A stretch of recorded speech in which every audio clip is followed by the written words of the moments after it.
উপস্থিত সশস্ত্র বাহিনীর অফিসার্স এবং সৈনিকবৃন্দ, আমার শৈশব কৈশোরের স্মৃতির অনেকখানি দখল করে রয়েছে সশস্ত্র বাহিনীর কঠোর নিয়মানুবর্তিতা এবং দায়িত্বশীলতা। কুচকাওয়াজের শব্দ আর বিউগলের সুর আমার অতি পরিচিত। সেনা পরিবেশেই আমি আমার পিতা মাতা এবং আমার একমাত্র ছোট ভাইয়ের সঙ্গে বেড়ে উঠেছি। আজ আমি আপনাদের সামনে সেনা নিবাসে এই দরবারে যখন দাঁড়িয়েছি, তখন আমার মা বাবা, একমাত্র ভাই আর আমাদের মাঝে নেই।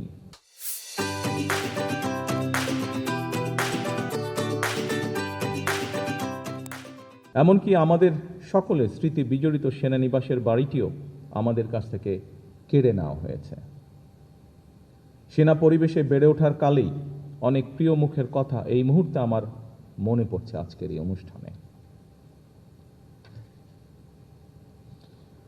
যারা আমার বেড়ে ওঠার দিনগুলোতে আমার পরিবারের সাথে খুব কাছে থেকে সম্পৃক্ত ছিলেন, আমার বাবার কর্মজীবনে পাশে থেকে তাকে সহায়তা করেছেন, গভীর শ্রদ্ধার সঙ্গে এই মুহূর্তে তাদের কথাগুলো মনে পড়ছে, তাদেরকে আমি স্মরণ করছি গভীর শ্রদ্ধার সঙ্গে।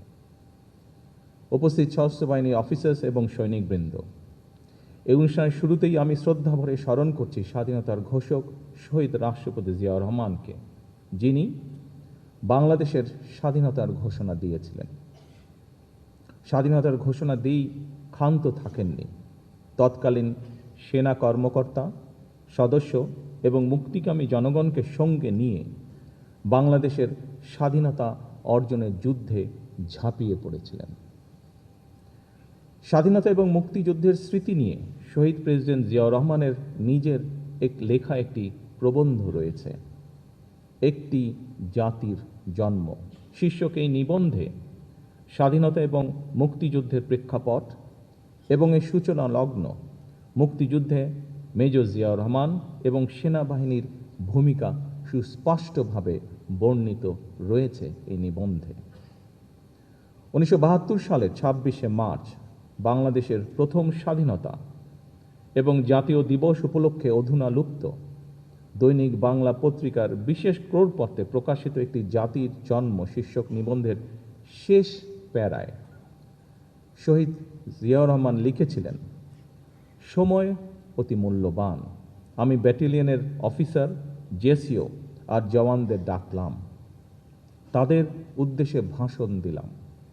তারা সবাই জানত, আমি সংক্ষেপে সব বললাম এবং তাদের নির্দেশ দিলাম সশস্ত্র সংগ্রামে অবতীর্ণ হতে।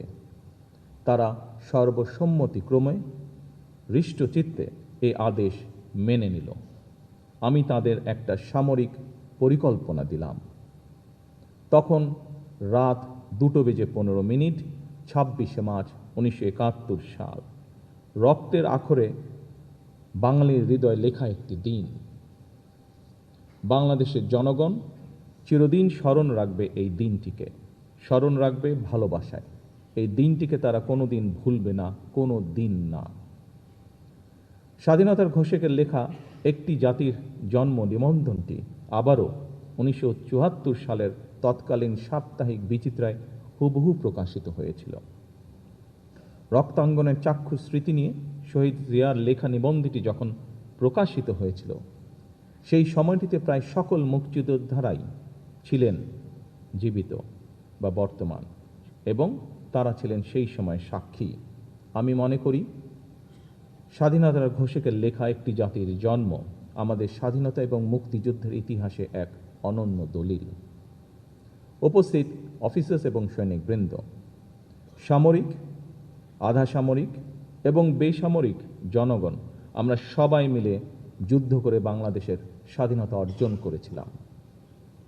আমি এই অনুষ্ঠানে আমাদের মহান মুক্তিযুদ্ধের বীর শহীদদের স্মরণ করছি, যাদের অসীম আত্মত্যাগে আমাদের স্বাধীন এবং সার্বভৌম আজকের এই বাংলাদেশ।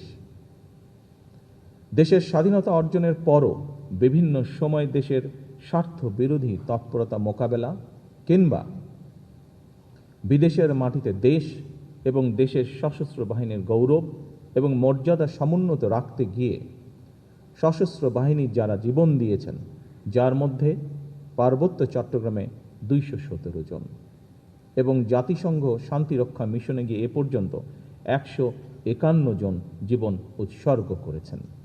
অনেকে হয়েছেন আহত। আমি তাদের আত্মদানকে কৃতজ্ঞতার সঙ্গে শ্রদ্ধা ভরে স্মরণ করছি। সশস্ত্র বাহিনীর উপস্থিত অফিসার্স এবং সৈনিকবৃন্দ, সশস্ত্র বাহিনী কেবল যুদ্ধকালীন প্রয়োজনে একটি অবশ্যম্ভাবী শক্তি নয়, বরং দেশের স্বাধীনতা, সার্বভৌমত্ব রক্ষার অতন্দ্র প্রহরী হিসাবে ভূমিকা রাখার পাশাপাশি যে কোনো প্রাকৃতিক দুর্যোগ মোকাবেলা এবং রাষ্ট্রীয় সীমানার বাইরে জাতিসংঘ শান্তিরক্ষা মিশনের সদস্য হয়ে যুদ্ধ বিধ্বস্ত দেশের শান্তি প্রতিষ্ঠা বাংলাদেশের সশস্ত্র বাহিনীর ভূমিকা বিশ্ব স্বীকৃত।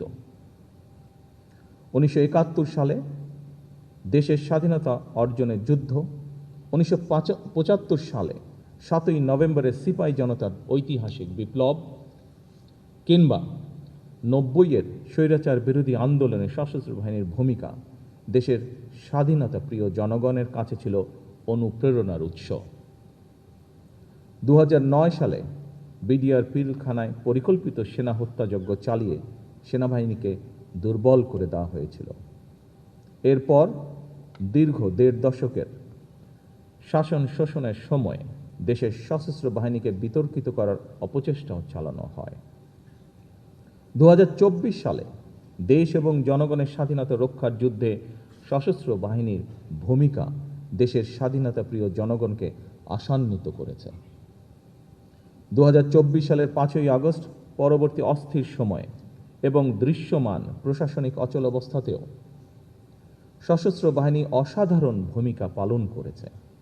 এমনকি অন্তর্বর্তীকালীন সরকারের পুরো সময়টিতে আইন শৃঙ্খলা রক্ষা থেকে শুরু করে দেশের শিল্প অঞ্চল, নগর বন্দর এবং স্থবির হয়ে পড়া অর্থনীতির চাকা সচল রাখার ক্ষেত্রেও সশস্ত্র বাহিনীর ভূমিকা ছিল ইতিবাচক।